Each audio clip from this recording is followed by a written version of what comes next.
Terça, 8 de junho de 2021, seja bem-vindo.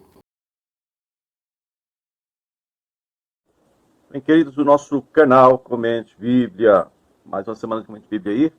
Ultimamente nós temos mais narrado do que comentado, devido a ser um período histórico de muitas profecias e estas relacionadas ao cativeiro, né, aos exílios, tanto do Reino do Norte quanto do Reino do Sul.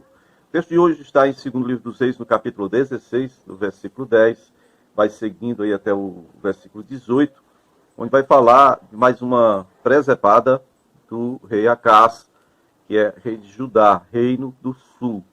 Estamos falando do Acás, que se tornou idólatra em extremo e chegou a sacrificar seus filhos a Moloque, e não para por aí. Nós temos que deixar bem claro para vocês uma coisa.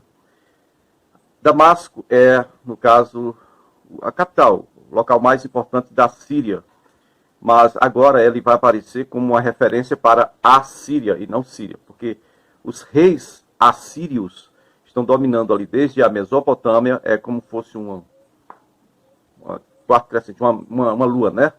Vai dali da Mesopotâmia, subindo pelo Iraque, né? Na região da antiga Nínive, Babilônia, vai subindo, então cobre a Síria, Síria, a Assíria cobre Síria e desce até o Egito, ok?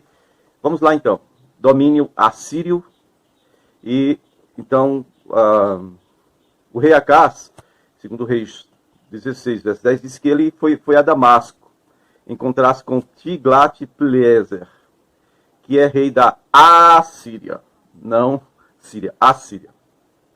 E ele viu um altar lá, o altar que havia em Damasco. Ele não viu um altar, ele viu o altar, o principal altar de Damasco. Tá? É bom a gente procurar mais ou menos aí para ver. São muitos os deuses que eles serviam, mas não é principal. Sempre tem um que é principal, né? Em destaque. Ele viu este altar e mandou então as medidas, né? Com detalhes, as informações com todos os detalhes para o sacerdote Urias. E aí o sacerdote Urias construiu um altar imitando, né, uma réplica desse altar de Damasco. Ele fez isso, e versículo 12 diz que quando o rei Acás voltou de Damasco, ele viu aquele altar, estava lindo, maravilhoso, um altar perfeito, né? Uma réplica perfeita. E aí ele ofereceu holocaustos. Holocausto é uma oferta que é totalmente só daquela divindade, no caso aqui ninguém sabe exatamente para qual divindade ele ofereceu holocausto. Tá? E também oferta de cereal, e derramou sua oferta de bebidas, aspergiu sobre o altar o sangue dos seus sacrifícios. Então, olha o que ele fez. Ele tirou da frente do pórtico, no caso, da frente do templo, vamos dizer assim mesmo, o templo literalmente falando, ele tirou aquele altar de bronze. Quando eu falo altar de bronze, eu estou falando do altar dos sacrifícios. Lá dentro tem um altar de incenso, que também é de bronze. Tá? Antigamente era de ouro, mas sabe porque é tudo de bronze. No santo lugar é um de sacrifício. E lá fora, o altar de bronze é de sacrifício. Ele tirou esse altar e colocou um altar maior, né? O altar de Damasco, a réplica, colocou lá e ordenou que o povo ficasse usando aquele. E ele diz assim que iria buscar usar o altar original, fora do lugar, é claro, porque diz aqui, versículo 14, na parte final, diz que ele colocou para o lado norte do altar. Bom, se o templo é de frente para o nascente, tá? Então, o norte vai ficar à esquerda, sua direita, ok? Ele colocou para a esquerda, né? O altar que tinha medidas dadas por Deus, e a localização era tudo fixado ali segundo a ordem do Senhor. E ordenou que o povo ficasse usando aquele altar maior, e ele ia usar o altar menor. Versículo 15, na parte final, diz: eu me utilizarei do altar de bronze para buscar orientação. Olha, orientação, no altar de bronze que se busca orientação, aqui já está fazendo menção de uma coisa que é totalmente inversa do que é proposto pela lei de Moisés, pela Torá. Isso aqui está falando do sacrifício que ele fazia, de adivinhação, né? Adivinhação, tá bom? Bom, estava então usando agora o altar que era original para buscar orientação de demônios, espíritos. Versículo 17 de 2 Reis 16 diz que o rei tirou também os painéis laterais, tirou as pias, tirou os estrados móveis, tirou tudo que tinha ali que era para ser usado pelo sacerdote do Senhor. Né? Tirou o tanque que tinha para purificação com água, né? Tirou as pias, as bacias de bronze com seus suportes, estavam tudo lá na parte da frente do templo. Tirou a base, tirou então aquele tanque que estava apoiado em cima de bois, né, touros de bronze. Ele tirou e fez tipo uma base de pedra e colocou esse tanque em cima. E versículo 18 diz que por causa do rei da Assíria, tirou a cobertura que se usava no sábado e que foi construída no templo, né, e suprimiu também a entrada real do lado de fora do templo do Senhor. Porque tinha um espaço ali entre essas coisas, perto do altar de bronze, perto da pia de purificação, por ali fora, tinha um local todo especial, que era o local do rei. Inclusive, onde alguns, ou pelo menos a gente viu na história aí, um rei foi coroado ali. Né? Então, a entrada do rei não era no templo, ali no templo mesmo, só os sacerdotes que podiam, que tinham esse privilégio. Mas na entrada, na frente do templo, tinha um espaço que era reservado para o rei, e era especialmente organizado ali, provavelmente com detalhes em bronze. Ele tirou, removeu aquilo tudo. Bom, segundo Crônicas 28, do versículo 20, diz que quando ele chegou a Tiglat-Pileser, no caso ele estava pegando esses bronzes, essas coisas, para levar para ele o que tinha de ouro, o que tinha de bronze. Por quê? Porque ele já tinha levado muita gente de Israel, né, para o cativeiro. Ficaram uns poucos. Então, vamos lá. Quando chegou a Tiglat-Pileser, rei da Assíria,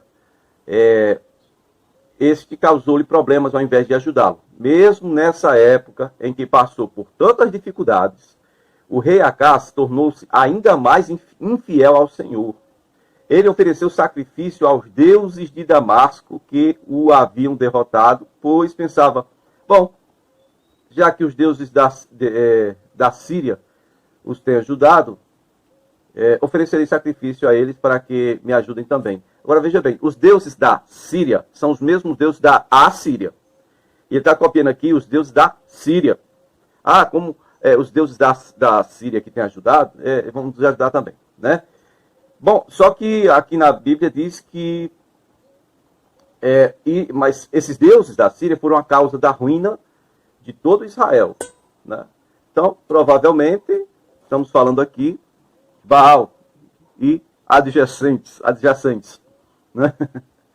Bom, Acás, verso 24, diz que Acás juntou os utensílios do templo de Deus e os retirou de lá. Depois ele trancou, olha o que eu estou dizendo, ele trancou as portas do templo do Senhor. Ele ergueu altares em todas as esquinas de Jerusalém, esses altares de incenso, né, com postido, com coluna.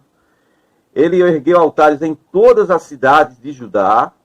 Ele construiu altares idólatras para queimar sacrifícios a outros deuses e provocou a ira do Senhor, o Deus dos seus antepassados. Acás é o tipo de pessoa que nos faz pensar o seguinte: quando algo está ruim, com certeza pode piorar.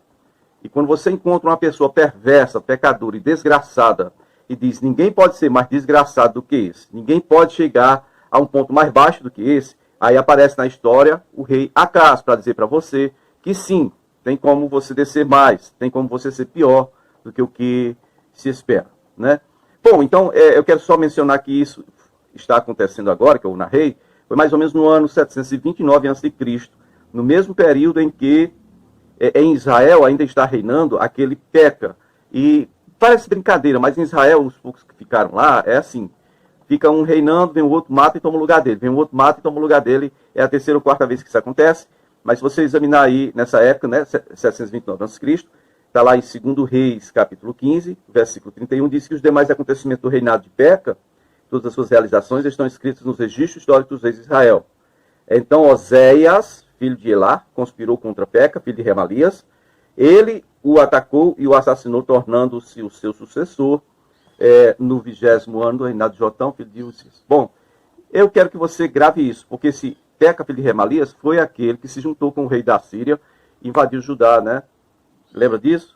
Levou prisioneiros, e depois houve uma profecia, e mediante profecia, o povo de Israel devolveu os seus irmãos, né, de Judá. Ok? Bom, meus queridos, vamos então a um pouco mais aqui de narrativa bíblica. Você vai encontrar em 2º livro dos Reis, no capítulo 18, a partir do versículo 1, o nascimento de um cara que é da hora. O cara se chama Ezequias. Ok? Ezequias. Ezequias, no 3º ano do Oséias, né, que tomou o lugar de Peca, aparece o Ezequias, ele está governando em parceria com Acás, que é o pai dele, esse pervertido, perverso, endemoniado. Acás, isso agora é no ano 727 a.C., e o Ezequias ele vai aparecer aqui como o melhor rei, vai dizer o texto aqui, que nem antes nem depois dele, ninguém foi melhor do que ele no reino do sul. Ele fez tudo conforme a vontade de Deus, tipo como Davi agiu. Esse Ezequias é o sujeito que surge também na história fazer para a gente o seguinte, que coisas impossíveis acontecem.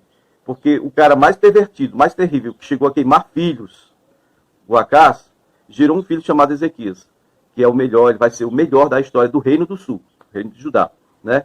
Davi, ele só não foi, a gente diz assim, ele foi o melhor, não teve ninguém antes nem depois dele, mas no reino do sul. Davi era rei sobre todo Israel. Salomão foi rei sobre todo Israel. Certo?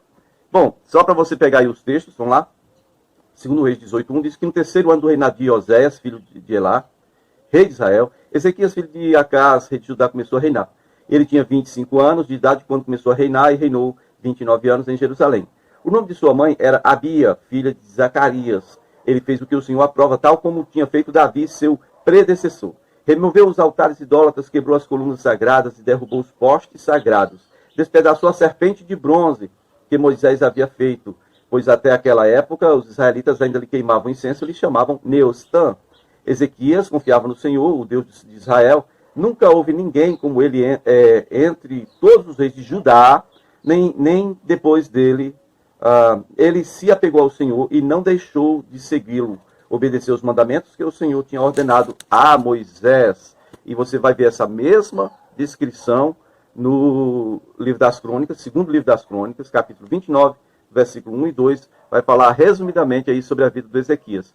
Agora nós vamos falar sobre os pormenores de como ele fez isso, como ele foi o melhor, como ele se tornou melhor, como ele agiu para ter esse reconhecimento, né, diante do Senhor e aqui na Bíblia de tudo que ele fez. Se você observar aí, 2º Crônicas, capítulo 29, do 3 ao 36, que é a história dos feitos do Ezequias, né, que aparece na história aí como o cara que vai fazer o seguinte.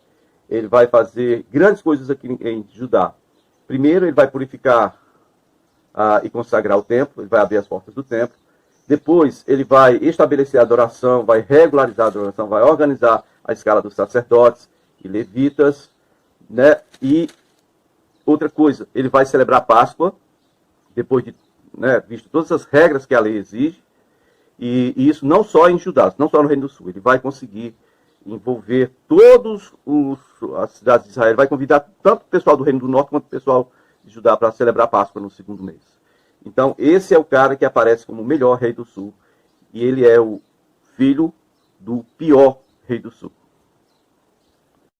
Não esqueça de ver o vídeo de amanhã nesse mesmo canal e nos ajude a chegar a 1000 inscritos.